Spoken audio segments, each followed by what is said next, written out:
Buenas tardes, yo soy el doctor Gonzalo Ferini, soy médico hematólogo y soy subjefe de trasplante de células progenitoras hematopoyéticas del Hospital Italiano de Buenos Aires. El día de hoy le voy a hablar sobre introducción al trasplante de células progenitoras hematopoyéticas y acondicionamientos.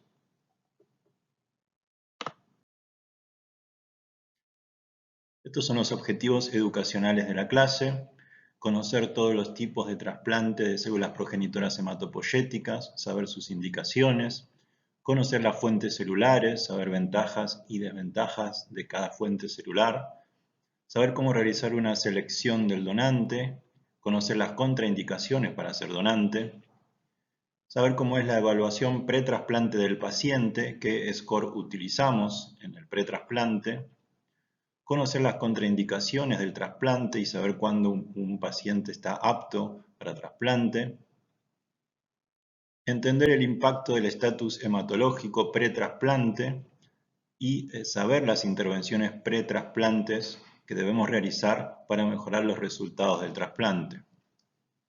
Vamos a hablar también de movilización, colecta de CPH y criopreservación, esquemas de acondicionamiento y de inmunosupresión y tratamiento post-trasplante.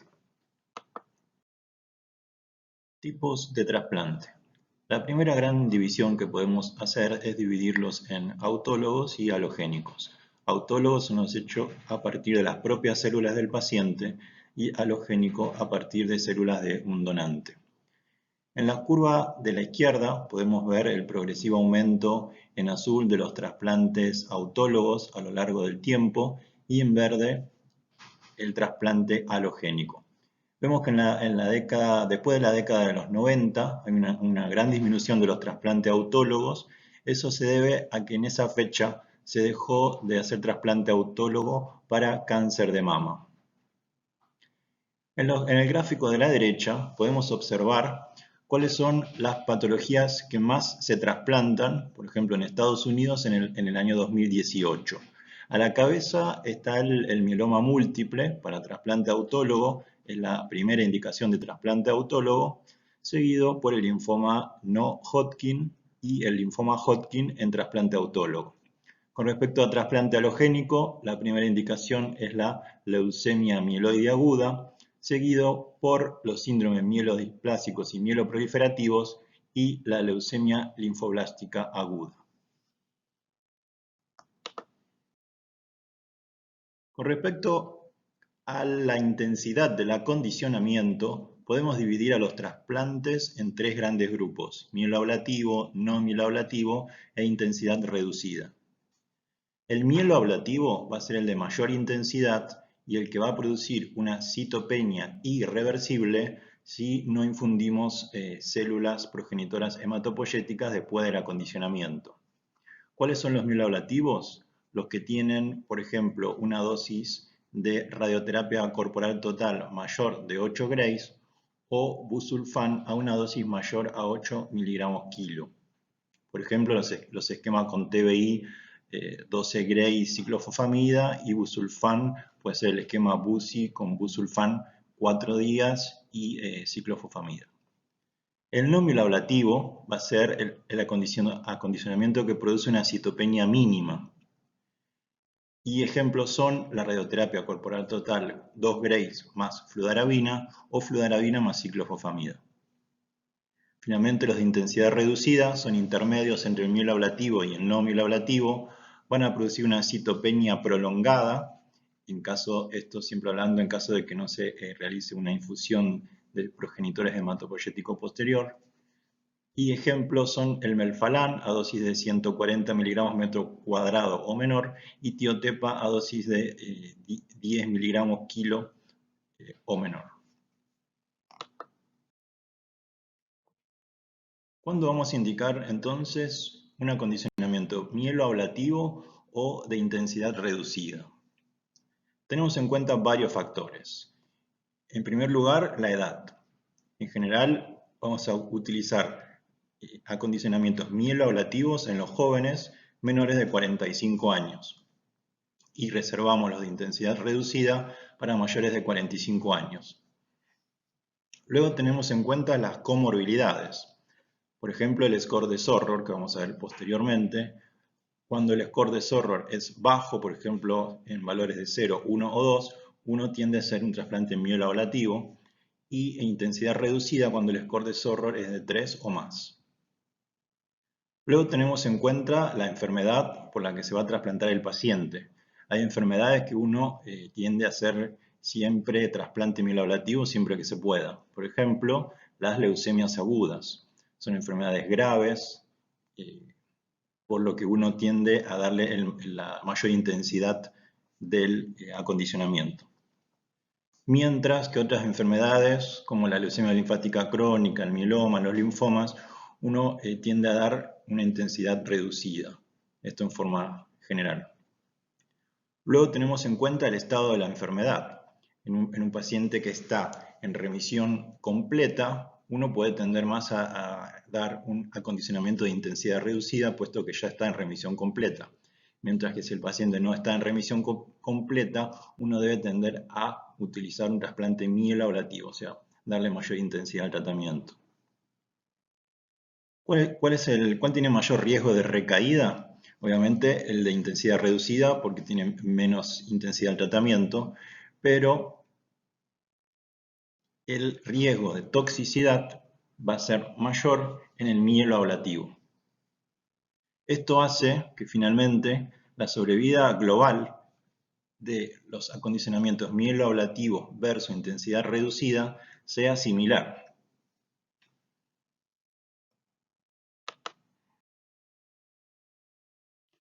Tipo de trasplante, según la fuente celular.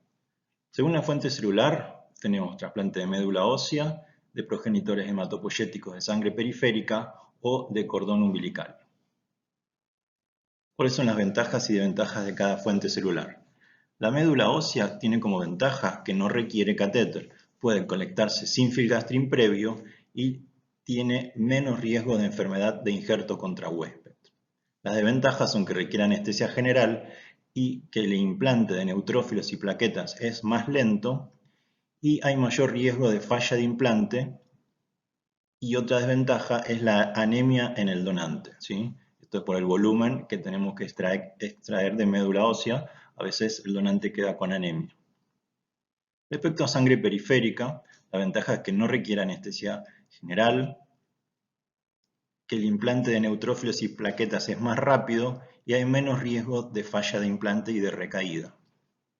La desventaja es que puede llegar a requerir catéter y con las consecuentes complicaciones asociadas al catéter que puede llegar a haber. Hay mayor riesgo de enfermedad de injerto contra huésped y puede haber complicaciones asociadas a la aféresis que veremos posteriormente. Respecto al cordón umbilical, la ventaja es que está rápidamente disponible. Son células que ya están congeladas y disponibles para su utilización. Otra ventaja es que no tiene riesgo para el donante. Y la última ventaja es que es posible una menor compatibilidad HLA. Por ejemplo, se puede hacer un trasplante con cordón umbilical con una compatibilidad incluso 4 en 6. Con respecto a las desventajas, tenemos en el cordón umbilical la baja celularidad. Esto sobre todo es una desventaja cuando el paciente tiene un peso elevado. Es por eso que en general el cordón umbilical se usa más en pediatría que en adultos. Otra desventaja es que hay mayor riesgo de falla de implante. La velocidad del implante y la recuperación de la inmunidad es más lenta que el resto de las fuentes. Y otra desventaja es que una nueva donación es imposible, a diferencia de sangre periférica y médula ósea. ¿Cómo fueron evolucionando las fuentes celulares a lo largo del tiempo? Al principio, en la historia del trasplante de médula ósea, como su nombre lo indica, solamente se hacía con médula ósea. A partir del año 2000, sobre todo, se incorpora la sangre periférica como fuente de progenitores hematopoyéticos y va creciendo paulatinamente, siendo la primer fuente celular actualmente para trasplante de células progenitoras hematopoyéticas. Esto es para adultos. En pediatría todavía sigue siendo la médula ósea la fuente principal.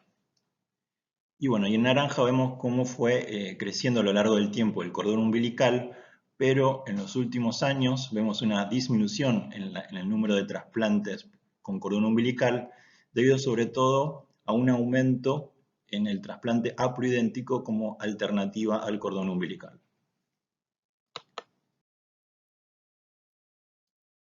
Mediana de células que encontramos en la médula ósea versus la sangre periférica. Con respecto a CD34, encontramos en la médula ósea una mediana de 2.4 por 10 a la 6 por kilo, mientras en la sangre periférica la mediana ronda 7 por 10 a la 6 por kilo. Con respecto a los CD3, en médula ósea van a ser menores que en sangre periférica, observamos 0.24 por 10 a la 8 por kilo, y en sangre periférica en general 2 por 10 a la 8 por kilo la mediana.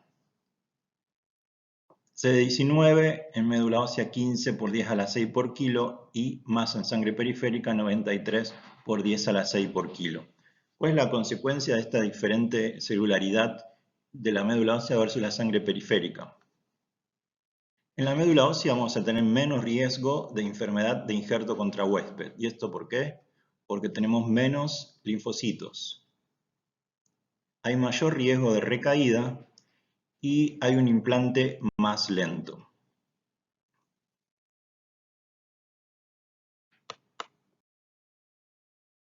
Tendencias en las fuentes celulares en donantes relacionados. Vemos en el gráfico de la izquierda, en pediatría, cómo la fuente celular principal sigue siendo la médula ósea versus la sangre periférica, mientras que en adultos se usa cada vez menos la médula ósea como fuente y más la sangre periférica, lo que podemos ver en el gráfico de la derecha.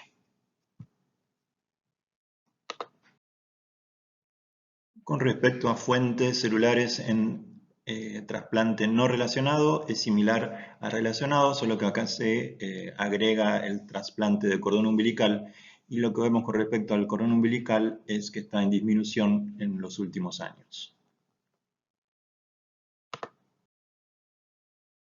Según si el donante tiene relación familiar o no con el paciente, vamos a dividir los trasplantes en relacionado o no relacionado. Y vamos a ver entonces a su vez, según la compatibilidad HLA con el donante, cómo podemos clasificar al trasplante. Decimos que el trasplante es histoidéntico cuando hay una compatibilidad 12 de 12 en el HLA, o sea, todos los alelos de los locus A, B, C, D, R, D, Q y D, P, tanto del haplotipo materno como del paterno, son idénticos entre el paciente y el donante. Decimos que el trasplante es haploidéntico cuando comparte un solo haplotipo con el paciente, siendo entonces la compatibilidad del 50%. O sea, comparte el haplotipo HLA, ya sea el heredado de la madre o el heredado del padre, pero comparte uno solo. También podemos clasificar a los trasplantes como de compatibilidad 10 en 10, en este caso no teniendo en cuenta el DP, o también 8 de 8, en este caso no teniendo en cuenta ni el DP ni el DQ. Cuando hay una diferencia en el HLA del donante con respecto al receptor, bajamos un número en el numerador. Por ejemplo, decimos que es 11 de 12, o 9 de 10, o 7 de 8.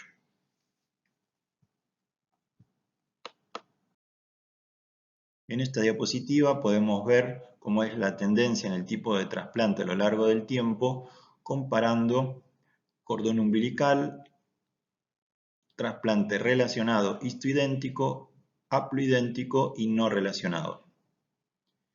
Vemos un continuo aumento del trasplante no relacionado, en la curva en color azul, una disminución del trasplante en cordón en la curva celeste, a expensas de un veloz aumento de los trasplantes haploidénticos, que es la curva naranja.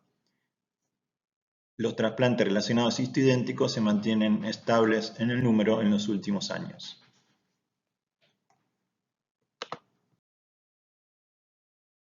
En este gráfico podemos ver cómo hacer una correcta selección del donante.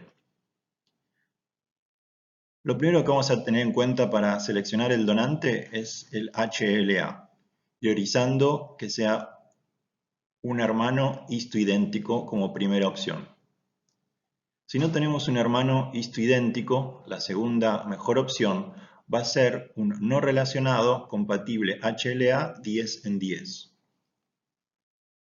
Luego, si tenemos más de un no relacionado 10 en 10, ¿qué más tenemos que fijarnos para elegir?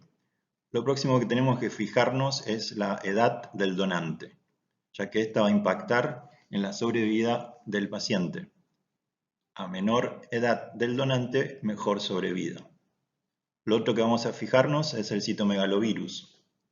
Uno va a preferir siempre que el donante tenga la misma serología que el paciente. O sea, si el paciente es CMV positivo, lo mejor es que sea CMV positivo el donante. Y si el paciente es CMV negativo, que sea CMV negativo el donante. Los mismatch en el CMV son de peor pronóstico. Luego vamos a priorizar el que sean match en el sexo, o sea, que sean mismo sexo donante y receptor. Y finalmente vamos a priorizar que tengan el mismo grupo AB0. Si no tenemos un donante relacionado histidéntico ni un no relacionado 10 de 10, la tercera opción va a ser un no relacionado 9 de 10 o un haploidéntico relacionado o cordón umbilical. Además de los criterios que vimos previamente de la edad, citomegalovirus, match en el sexo y el grupo AB0, cuando tenemos una diferencia HLA entre el donante y el receptor, en estos casos tenemos que ir a buscar anticuerpos anti-HLA, ya que esto puede llegar a definir cuál será el mejor donante si tenemos más de uno, priorizando aquellos que no tienen antígenos contra los cuales el paciente tiene anticuerpos. Y lo último que tenemos en cuenta es la experiencia del centro respecto al tipo de trasplante a realizar. Por ejemplo, hay centros que tienen más experiencia en cordón umbilical y otros más en haploidéntico. Eso es algo a tener en cuenta a la hora también de elegir el tipo de trasplante. Anticuerpos anti-HLA. ¿Cuándo lo vamos a pedir? En el pretrasplante y cuando hay una diferencia en el HLA del donante y del receptor. Lo primero que vamos a pedir es un cross-match contra panel y contra el donante. Esto nos va a dar un resultado cualitativo, en general de positivo o negativo, en lo que es presencia de anticuerpos anti-HLA de clase 1 o de clase 2. Con estas pruebas positivas, lo segundo que hay que pedir es una especificidad de anticuerpos anti-HLA, para saber exactamente contra qué alelo están dirigidos los anticuerpos del paciente. Si el alelo contra el cual están dirigidos los anticuerpos del paciente es justo el alelo que tiene el donante y que difiere en el HLA del paciente, estamos en un problema. Ahí vamos a tener riesgo de falla de injerto si utilizamos ese donante. Entonces la primera opción va a ser buscar otro donante. Esto sobre todo cuando los títulos de anticuerpo son fuertes a moderados. Si no tenemos otro donante posible, lo que tenemos que hacer entonces es una desensibilización del paciente. Este es un ejemplo de protocolo de desensibilización, entonces que sirve para bajar los anticuerpos anti-HLA presentes en el paciente contra los antígenos del donante. Y lo que vemos es que se utiliza el bortezomib, la plasmaféresis, gamma globulinas polivalentes y rituximab.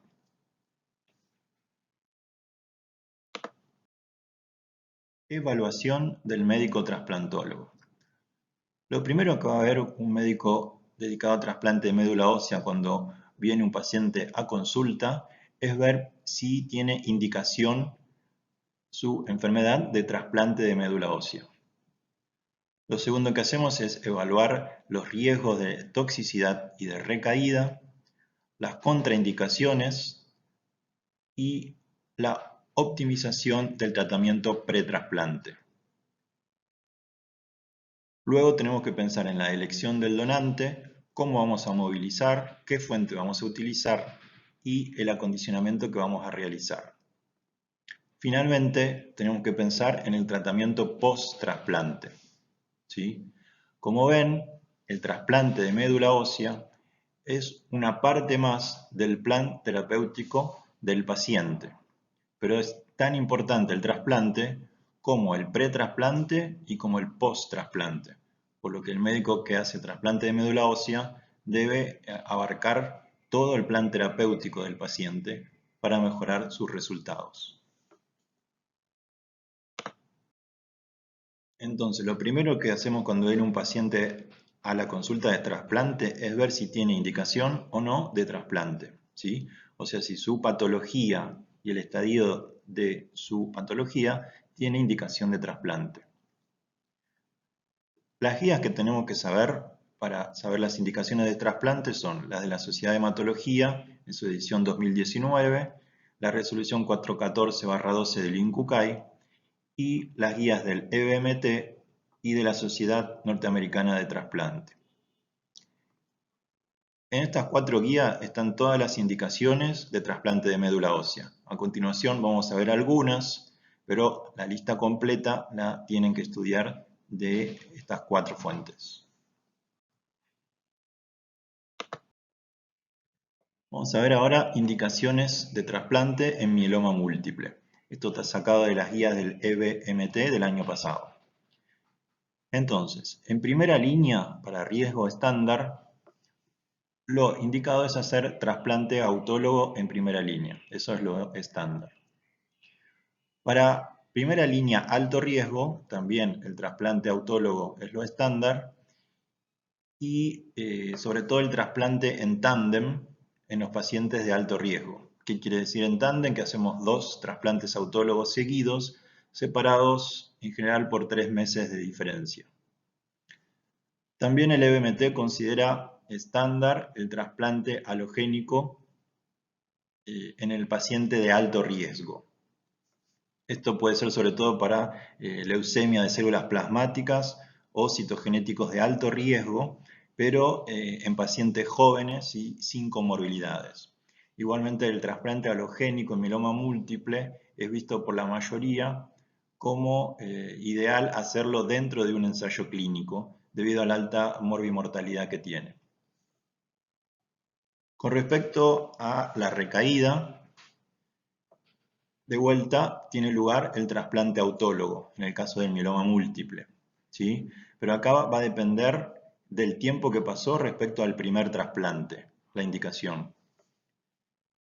¿Va a tener indicación de un segundo trasplante autólogo? Si la sobrevida libre de progresión es mayor a los 18 meses si no hizo mantenimiento y mayor a 36 meses en caso de haber hecho mantenimiento. Si el paciente recae antes de este tiempo, el trasplante no sumaría beneficio.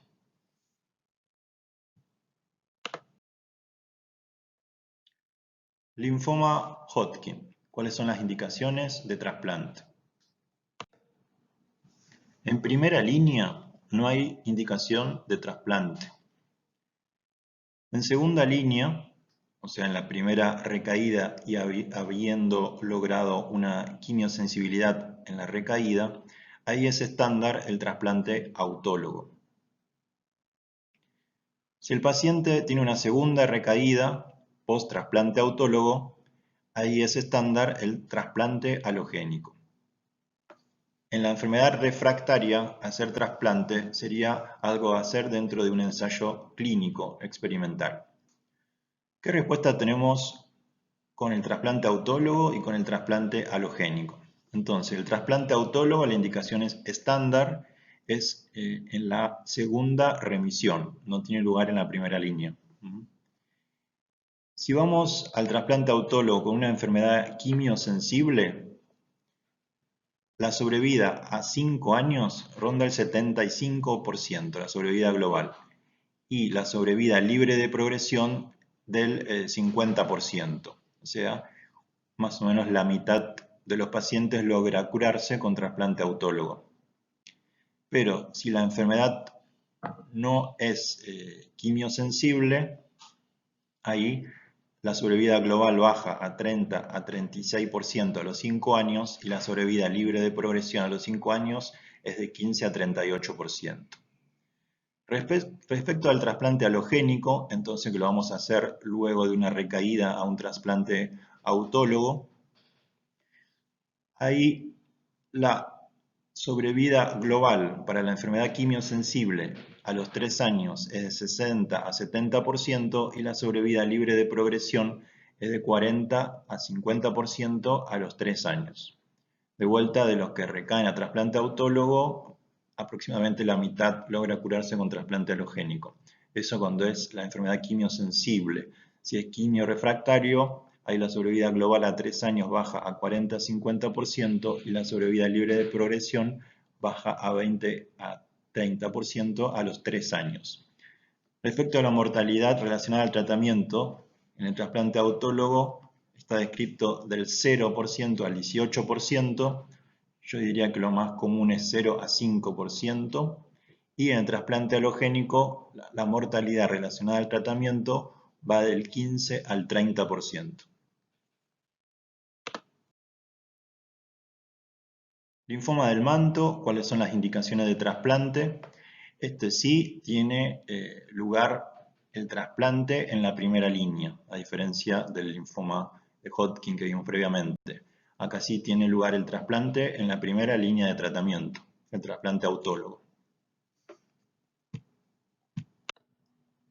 Y el trasplante halogénico es estándar para la recaída post-trasplante autólogo, ¿sí? Entonces, el trasplante autólogo, recordar, en el linfoma del manto tiene indicación en primera línea y el trasplante halogénico para recaídos post-trasplante autólogo. También es importante realizar luego del trasplante autólogo mantenimiento con rituximab. Indicaciones de trasplante en leucemias agudas. Empezamos con la leucemia amiloide aguda. La de riesgo favorable con enfermedad mínima residual negativa no tiene indicación de trasplante en primera línea. Riesgo favorable con enfermedad mínima residual positiva, acá sí el trasplante halogénico es una opción. Riesgo intermedio y alto, el trasplante halogénico es estándar en la primera línea. En segunda remisión completa, el trasplante halogénico es el estándar. Y para el caso de la promielocítica aguda, en segunda remisión completa, si logra segunda remisión molecular, acá es estándar el trasplante autólogo. Pero si logra segunda remisión hematológica sin remisión molecular, lo estándar es el trasplante halogénico en la promielocítica. En caso de enfermedad refractaria, el trasplante halogénico sigue siendo una opción, pero en general asociado a tratamientos secuenciales que vamos a ver posteriormente. Con respecto a la leucemia linfoblástica aguda, acá tenemos Filadelfias negativa y Filadelfia positiva. Filadelfia negativa de riesgo estándar con enfermedad mínima residual negativa no tiene indicación de trasplante. Filadelfia negativa de riesgo estándar pero con enfermedad mínima residual positiva, acá el trasplante halogénico sí es una opción. Filadelfia negativa de alto riesgo en primera remisión es estándar el trasplante halogénico. En la Filadelfia positiva siempre vamos a trasplantar halogénico en primera línea como estándar, y en segunda remisión completa tienen indicación de trasplante todas las LLA. En la enfermedad refractaria, como la LMA, es una opción el trasplante halogénico, pero de vuelta en general asociados a tratamientos secuenciales. Con respecto a aplasia medular severa, es una enfermedad que puede tener indicación estándar de trasplante halogénico de médula ósea, Pero acá tenemos que tener en cuenta, por un lado, la edad y por otro lado, el tipo de donante disponible. Si el paciente tiene menos de 40 años y tiene un donante hermano histidéntico, tiene indicación de trasplante alogénico en primera línea. Pero si el paciente tiene más de 40 años o no tiene un hermano histoidéntico como compatible, acá la primera opción sería hacer tratamiento inmunosupresor y dejar el trasplante alogénico para los casos de falla del tratamiento inmunosupresor.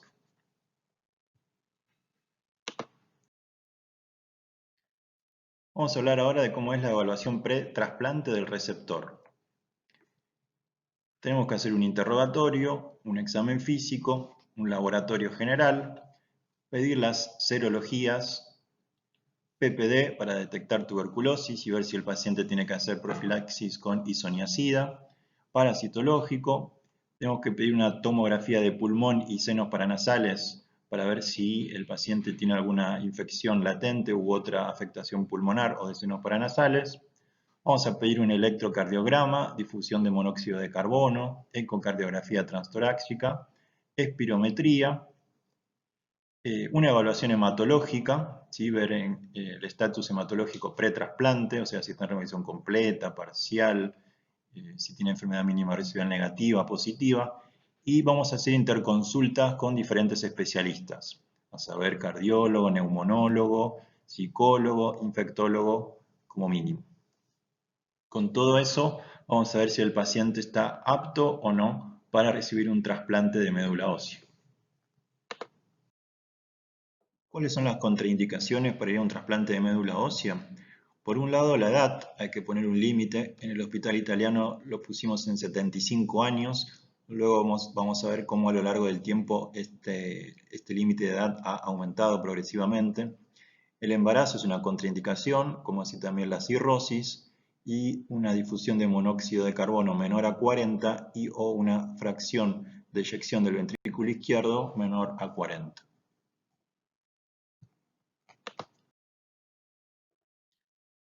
Acá vemos cómo a lo largo del tiempo ha ido aumentando la edad en los pacientes que van a trasplante.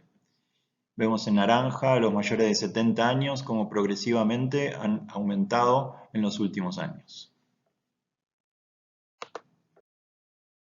Uno de los scores que más utilizamos en pretrasplante es el score de comorbilidad de Zorro o HCTCI.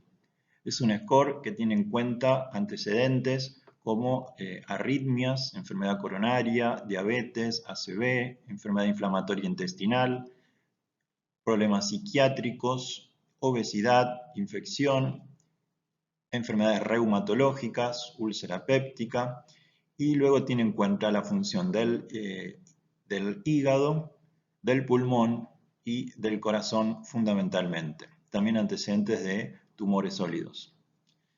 Entonces, teniendo en cuenta estos antecedentes, nos va a dar, por ejemplo, que el paciente tiene un score de 0 y eso nos da una sobrevida a 2 años de 71%. Cuando el score es de 1 o 2, la sobrevida a 2 años baja al 60% y cuando el score nos da 3 o más, la sobrevida a 2 años del trasplante baja a 34%. Otro score que utilizamos mucho en el pretrasplante es el DRI, Disease Risk Index. Este tiene en cuenta el diagnóstico de la enfermedad hematológica de base y el estatus hematológico de esta enfermedad. O sea, si está, por ejemplo, en primera remisión, segunda remisión completa, si está en remisión parcial o si está con enfermedad en progresión.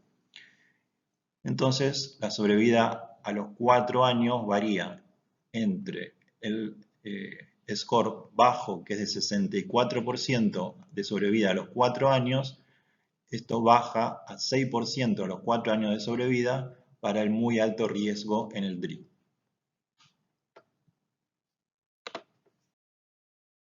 Una vez que tenemos la indicación del paciente a trasplante y que hemos visto sus comorbilidades, esto de ver las comorbilidades nos van a orientar mucho a saber qué tipo de acondicionamiento va a tolerar el paciente, ¿sí? Lo que vimos previamente, si va a tolerar un milablativo, intensidad reducida o no milablativo.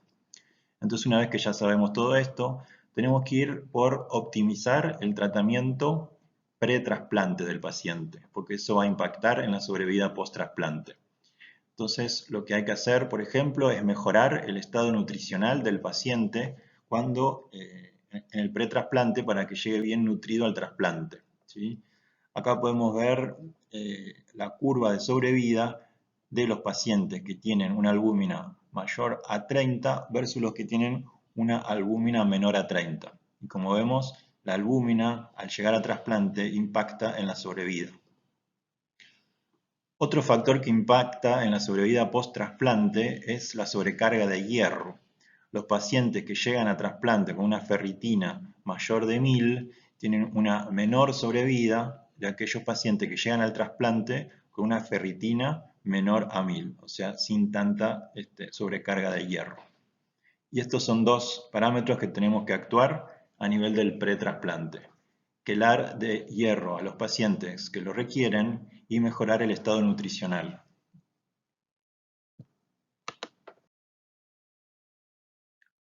Luego, lo que tenemos que hacer también es optimizar el tratamiento pretrasplante hematológico específico del paciente. ¿Y esto por qué?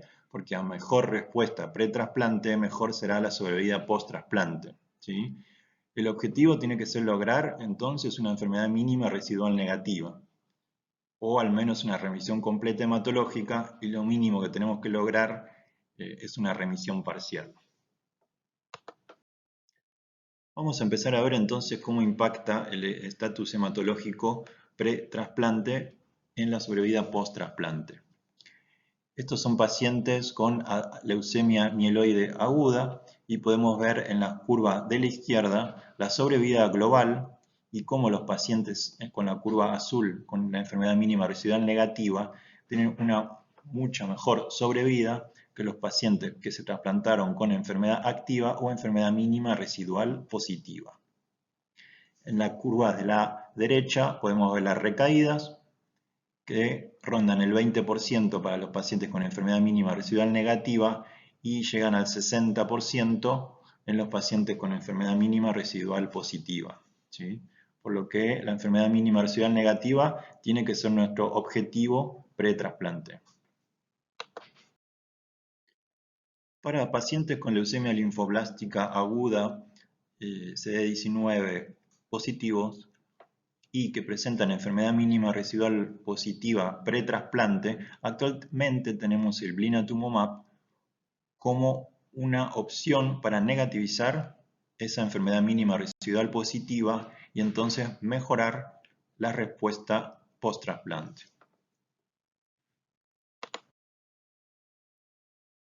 Con respecto a linfoma, acá el objetivo que tenemos que buscar pre-trasplante es lograr un PET negativo. Esto es un estudio en pacientes con linfoma Hodgkin y vemos cómo los pacientes que lograron PET negativo antes del trasplante tienen una mejor sobrevida global y mejor sobrevida libre de eventos que aquellos que fueron a trasplante con PET positivo. Entonces, ¿qué pasa si el paciente tiene una leucemia refractaria? ¿No se puede trasplantar? Porque si bien dijimos que nuestro objetivo es la enfermedad mínima residual negativa en pacientes con leucemias agudas, obviamente no siempre esto se puede lograr. Pero igual se podría hacer un trasplante en pacientes con leucemias refractarias. ¿Y cómo sería el procedimiento? Hacer un tratamiento secuencial. ¿Qué es un tratamiento secuencial? Es darle una quimioterapia de citorreducción, por ejemplo en este caso con clofarabina ARA-C 5 días, dejar descansar 3 días al paciente y luego realizar un acondicionamiento para trasplante halogénico. En este caso, el acondicionamiento está hecho con 2 días de busulfán, 1 día de ciclofosfamida y 2 días de timoglobulina. En este estudio, posteriormente, se hacía infusión de linfocitos de forma preventiva para disminuir la recaída. Y como podemos ver, la sobrevida global en estos pacientes refractarios ronda el 40% a los 2 años, lo que no está mal teniendo en cuenta que son pacientes refractarios. Estos son otros estudios de tratamientos secuenciales en leucemias refractarias y muestran aproximadamente los mismos resultados, una sobrevida cercana al 40% a largo plazo. ¿Cómo es la evaluación pretrasplante del donante? Es un poco más sencilla que la del receptor. Hacemos interrogatorio, examen físico, laboratorio, serologías, electrocardiograma, radiografía de tórax, ecografía abdominal, electroforesis de hemoglobina. ¿Esto por qué? Porque si el paciente llega a tener un rasgo drepanocítico y que no estaba enterado hasta ese momento, si nosotros le damos filgastrim a un paciente con rasgo drepanocítico, puede llegar a producir una crisis drepanocítica, por lo que tenemos que estar atentos a esto, si el paciente tiene o no rasgo drepanocítico. Y bueno, finalmente tenemos que hacer interconsultas con especialistas. En nuestro centro hacemos con infectología, psicología y medicina transfusional. ¿Cuáles son las contraindicaciones para ser donante? HIV positivo, cáncer, autoinmunidad sistémica con compromiso de órgano y sobre todo tomando inmunosupresores, paciente donante cardiovascular descompensado o embarazada. En todos estos casos no estaría apto. ¿Cómo son los regímenes de movilización? ¿Qué es la movilización? Es la estimulación de los progenitores hematopoyéticos de la médula ósea para que salgan a la sangre periférica y poder ser colectados por vena. Tenemos 3 tipos de esquemas de movilización. El filgrastim solo a dosis de 10 microgramos kilo día por 5 días con colecta al 5.º día. Este tipo de movilización produce un pico predecible de CD34 al 5.º día, pero la desventaja es que colecta menos células.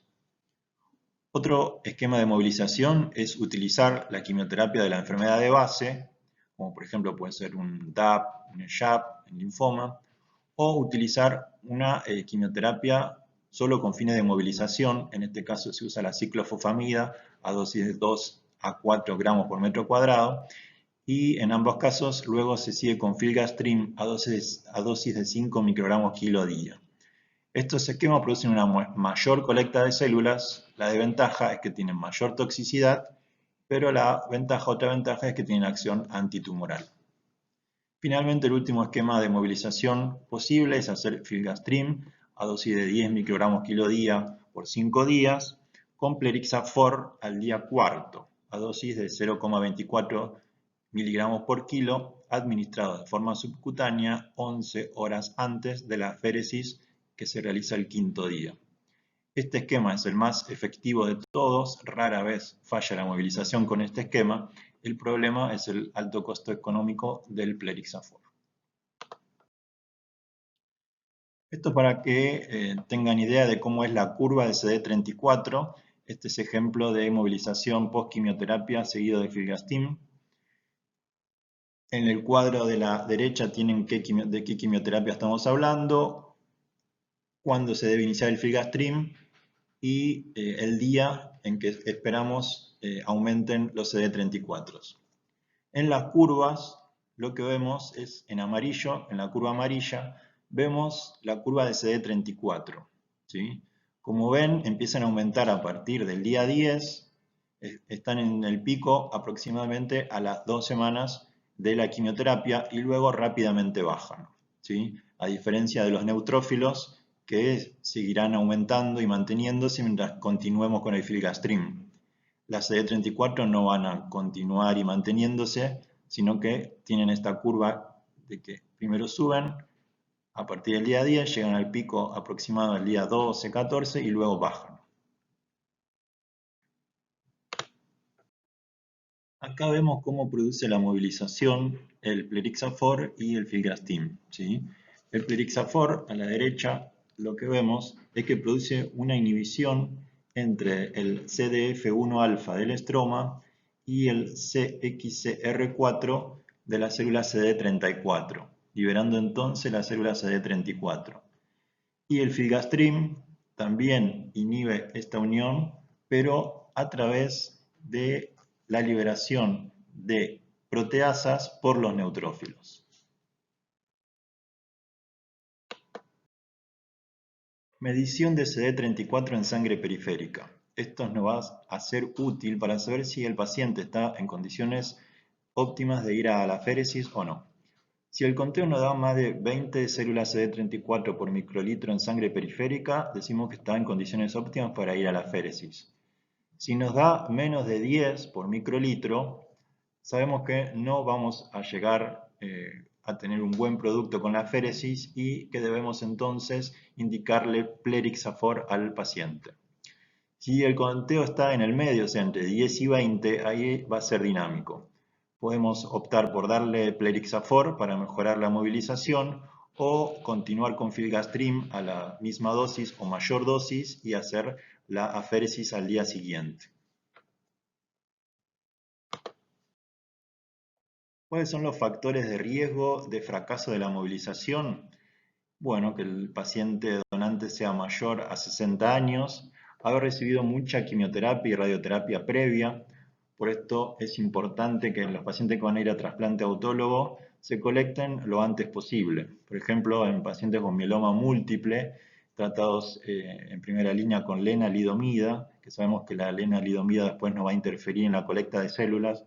Lo aconsejable es hacer la aféresis, la movilización y aféresis luego de 3 ciclos de lenalidomida y no más.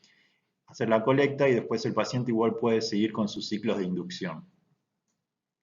Otro factor de riesgo de fracaso de la movilización es tener CD34 en sangre periférica bajos, lo que vimos previamente, y otro factor de riesgo es la plaquetopenia. Esto nos está hablando de una insuficiencia medular. Colecta de células progenitoras hematopoyéticas por aféresis. ¿Cuál es el número mínimo de CD34 que debemos colectar para un trasplante? Es de 2 por 10 a la 6 por kilo del receptor. Las complicaciones de la aféresis son las siguientes. Tenemos relacionadas a la toxicidad del citrato y no relacionadas. Relacionadas a la toxicidad del citrato tenemos la hipocalcemia, hipomagnesemia, hipocalemia y alcalosis metabólica.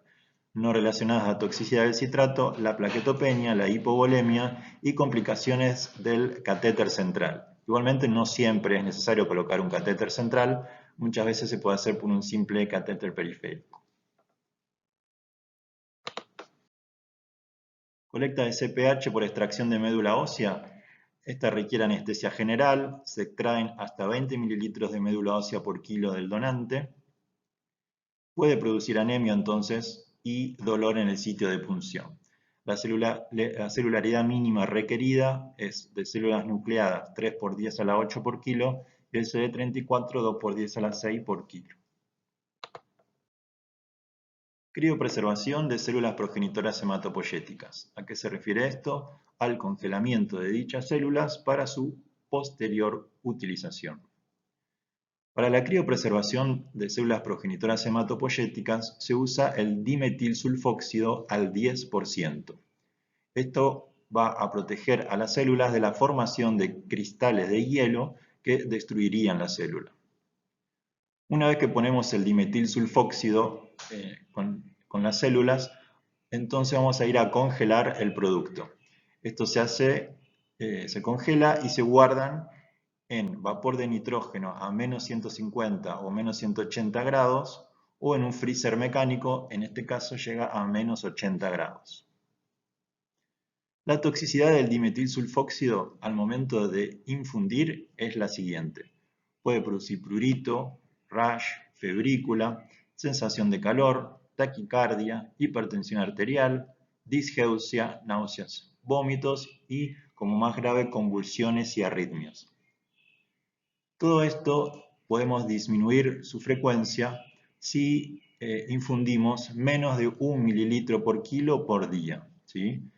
Entonces nunca se debe infundir más de 1 mililitro por kilo de día de dimetilsulfóxido, si no tenemos riesgo de complicaciones severas. ¿Cuándo vamos a utilizar la infusión en fresco, o sea, sin criopreservar? Cuando la infusión se hace en menos de 72 horas después de la colecta. O sea, básicamente va a ser para trasplante halogénico y trasplante autólogo solo para mieloma múltiple. ¿Por qué mieloma múltiple? Porque el acondicionamiento, como vamos a ver después, se hace solo en un día, segundo día descansa, y entonces llegamos al tercer día, que son las 72 horas de límite.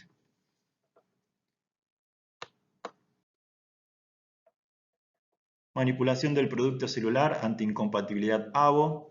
Saber que se puede hacer obviamente un trasplante con incompatibilidad AVO, pero tenemos que tener en cuenta el título de anticuerpos o la cantidad de glóbulos rojos, ya sea esto para compatibilidad menor o mayor.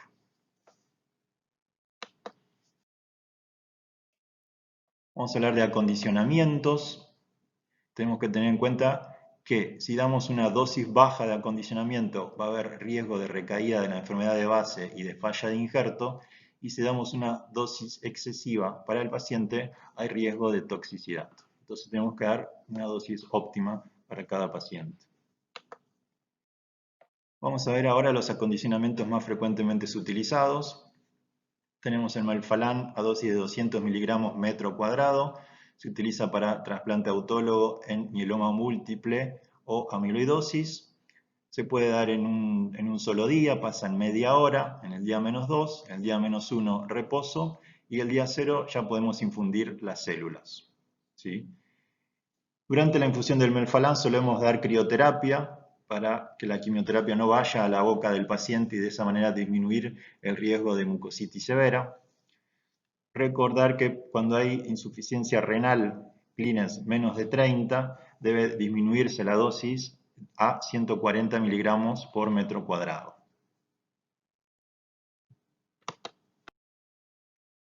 El esquema BIM, compuesto de BCNU o carmustina, Ara-C, etopósido y Melphalan, es el esquema más utilizado para trasplante autólogo en linfomas. También podría utilizarse para trasplante halogénico.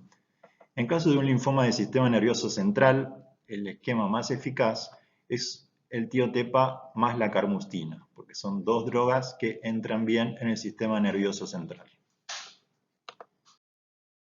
Otros acondicionamientos para trasplante autólogo son, por ejemplo, el BUMEL, busulfán melphalan para el sarcoma de Ewing, carboplatino etopósido en tándem para tumor de testículo y ciclofosfamida timoglobulina para la esclerosis sistémica. El esquema CIBU o BUSI, busulfán ciclofosfamida, se utiliza sobre todo para trasplante mieloablativo en leucemia mieloblástica aguda. También podría ser para el trasplante autólogo en leucemia mieloblástica aguda. En este esquema debemos tener en cuenta la neurotoxicidad del busulfán y siempre administrarlo asociado a anticonvulsivantes como el levatiracetam. Y respecto a la ciclofosfamida, debemos tener en cuenta los efectos adversos de cistitis hemorrágica y disminuir ese riesgo dando mesna e hiperhidratación, y el riesgo de SIHAT, hiponatremia por SIHAT. En ese caso debemos administrar furosemida en caso de que esto ocurra. TBI ciclofosfamida es un ejemplo de trasplante mieloablativo en leucemia linfoblástica aguda. Bueno, de ciclofosfamida ya hablamos. Respecto a la radioterapia corporal total, saber que las fracciones no deben superar los 2 Gray para disminuir la toxicidad. Si tenemos que hacer 4 Gray por día, tenemos que hacer 2 Grays a la mañana y 2 Grays a la tarde. Respecto a los efectos adversos de la radioterapia, son la parotiditis, cataratas, disfunción de la tiroides, neumonitis, hemorragia alveolar, náuseas, vómitos, diarrea, leucoencefalopatía y eritema.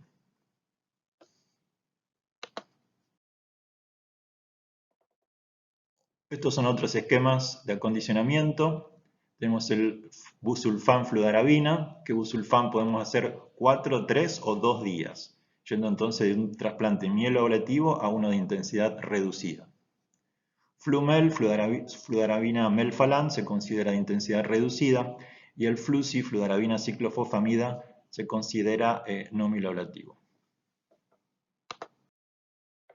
Este es el llamado protocolo de Baltimore, debido a la ciudad donde se originó, y se utiliza para trasplante haploidéntico. Incluye 5 días de fludarabina a dosis de 30 miligramos metro cuadrado día, 2 días de ciclofosfamida, en el día -1 radioterapia corporal total con 2 Gray de intensidad, luego se hace la infusión de células y al día 3 y 4 se hace ciclofosfamida post-trasplante a 50 miligramos kilo día, seguido con inmunosupresión con micofenolato y tacrolimus. La utilización de la ciclofosfamida post-trasplante fue un gran avance en el trasplante, sobre todo para la utilización en trasplante haploidéntico y con excelentes resultados.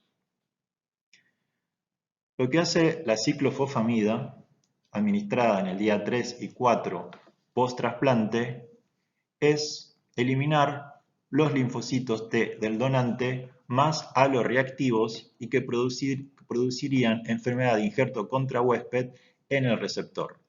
Entonces, los linfocitos que están más activos, que están más multiplicándose y más aloreactivos, son los que van a ser destruidos por esta ciclofosfamida del día 3 y 4, mientras que los linfocitos T no aloreactivos del donante, esos van a continuar sin problemas luego de la administración de ciclofosfamida y son los que van a producir la reconstitución inmune en el paciente con bajo riesgo de enfermedad de injerto contra huésped.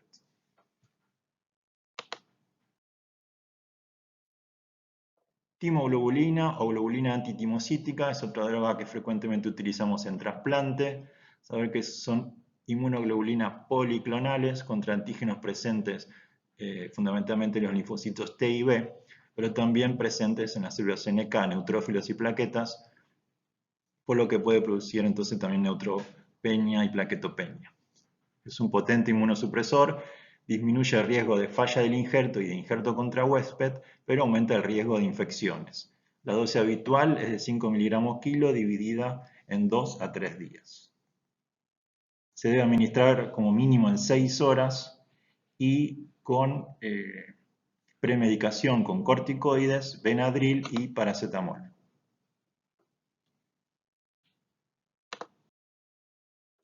Quimerismo.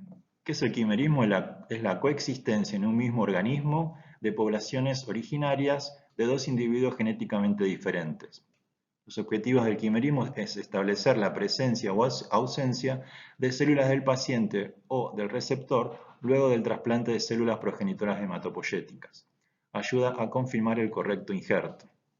Cuantifica la proporción de células presentes del donante y del receptor en muestra de sangre del receptor. A veces ayuda a predecir la recaída de la enfermedad de base cuando aumenta el porcentaje de células con quimerismo receptor. ¿Qué podemos hacer ante una disminución del quimerismo de células del donante?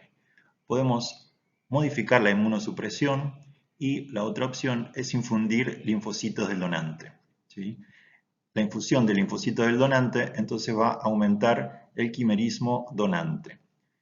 Esto tiene como riesgo que puede llegar a desencadenar una enfermedad de injerto contra huésped. Es por eso que estas infusiones habitualmente las hacemos con dosis progresivas de linfocitos T separadas por un mes cada infusión y solemos hacer 3 infusiones. Tratamiento post-trasplante. Vamos a hablar de inmunosupresión, tratamiento para disminuir el riesgo de la recaída y prevención de infecciones o vacunas. Inmunosupresión. Habitualmente se mantiene durante 6 meses, iniciando el descenso a los 3 meses del trasplante. ¿Cuáles son las opciones que tenemos para hacer inmunosupresión? Puede ser inhibidores de calcineurina, o sea, ciclosporina o tacrolimus, desde el día -1, más metotrexato en día 1, 3, 6 y 11. Otra opción es hacer ciclofosfamida post-trasplante, como vimos, 50 miligramos kilo día 3 y 4, asociado a micofenolato y tacrolimus a partir del día 5. yendo con el micofenorato hasta el día 28 y con el tacrolimus continuamos. Otra opción es hacer sirolimus, que es un inhibidor de mTOR, en lugar de hacer inhibidores de calcineurina. Y acá podemos ver los dosajes óptimos de tacrolimus, ciclosporina y sirolimus.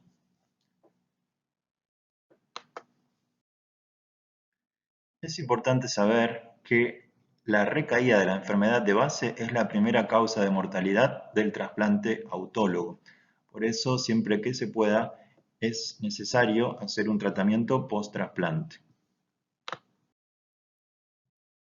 Lo mismo en el trasplante halogénico, la recaída de la enfermedad de base está dentro de las primeras causas de mortalidad. Entonces, ¿qué podemos hacer como tratamiento de mantenimiento post-trasplante?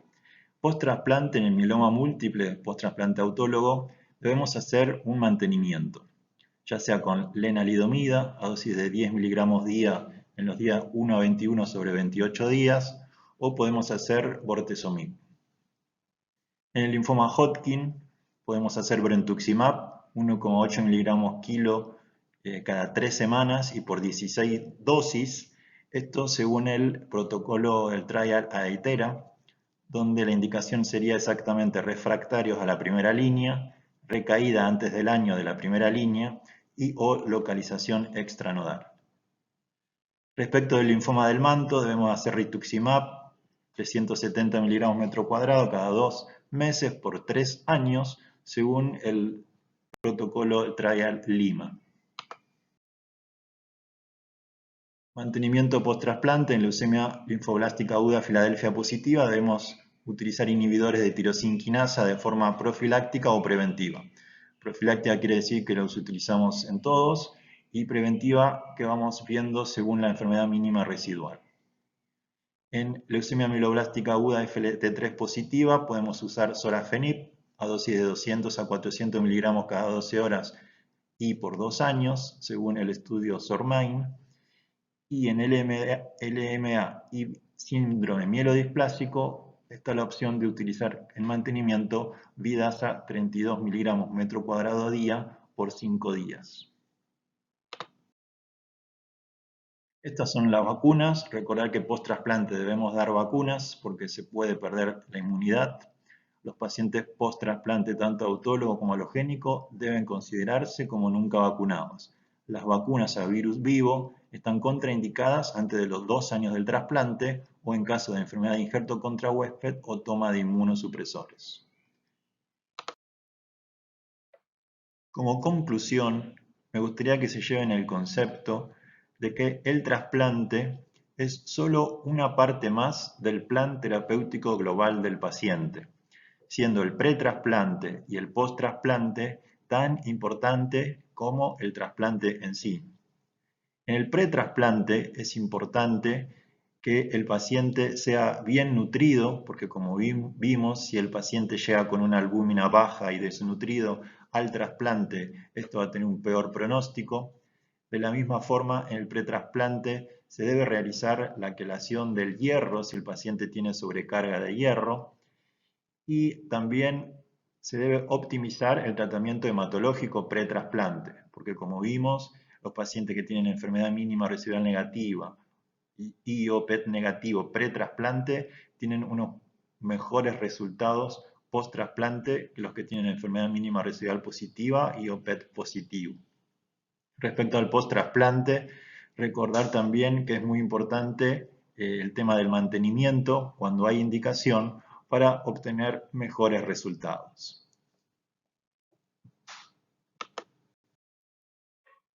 Esta es la bibliografía que les aconsejo lean sobre este tema. Muchas gracias por su atención.